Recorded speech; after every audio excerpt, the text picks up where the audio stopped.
एक निषाद बेटी के साथ जो इन्होंने अयोध्या में किया समाजवादी पार्टी के नेता ने, क्या ये ठीक था? क्या एक निषाद बेटी की इज्जत के साथ खिलवाड़ समाजवादी पार्टी के लोग करते हैं?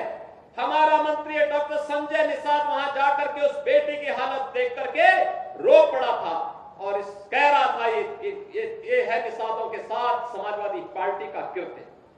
लेकिन ये बेशरम लोग हैं, तब भी उस अपराधी के खिलाफ कार्रवाई हो, इसके लिए समाजवादी पार्टी तैयार नहीं थी। उनके लोग तब भी बचाव कर रहे थे, कह रहे थे कि नहीं ये तो निर्दोष है।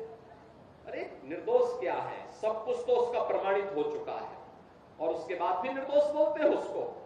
कन्नौज में जो किया इनके नेताओं ने एक नाबालिग बेटी के साथ, और उसके बाद भी उसका बचाव कर रहे हैं, उसके बाद भी उसका बचाव कर रहे हैं। क्या ये सही था क्या जो कन्नौज में इनके नेता कर रहे थे? क्या ये सच सही था क्या? आज तो प्रमाणित हो चुका है कि इनके कृत्य क्या है।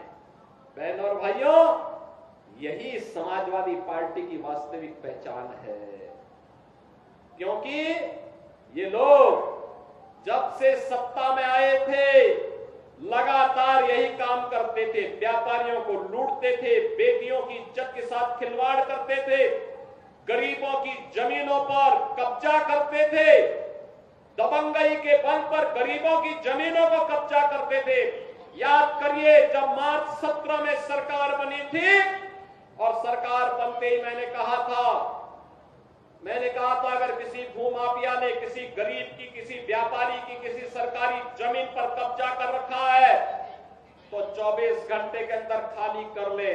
और मैं फिर कहूंगा कि अगर किसी माफिया ने किसी गरीब की, किसी किसान की, किसी अन्नदाता किसान की, किसी व्यापारी की जमीन पर कब्जा किया है, वे कृपया एक बार खाली कर ले। अगर खाली नहीं किया तो जो उसकी भी होगी उसको भी हम जब्त करके गरीब में बंटवाने का काम कर देंगे।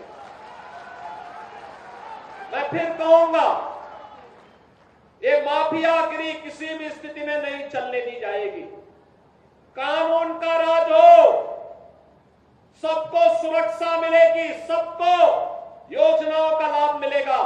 लेकिन अगर कोई कानून को ठेगा दिखाने का काम करेगा तो उसका काम तमाम करने का काम भी सरकार करेगी और इसके लिए किसी भी हद तक जाकर के उसके दुस्साहस का जवाब देगी।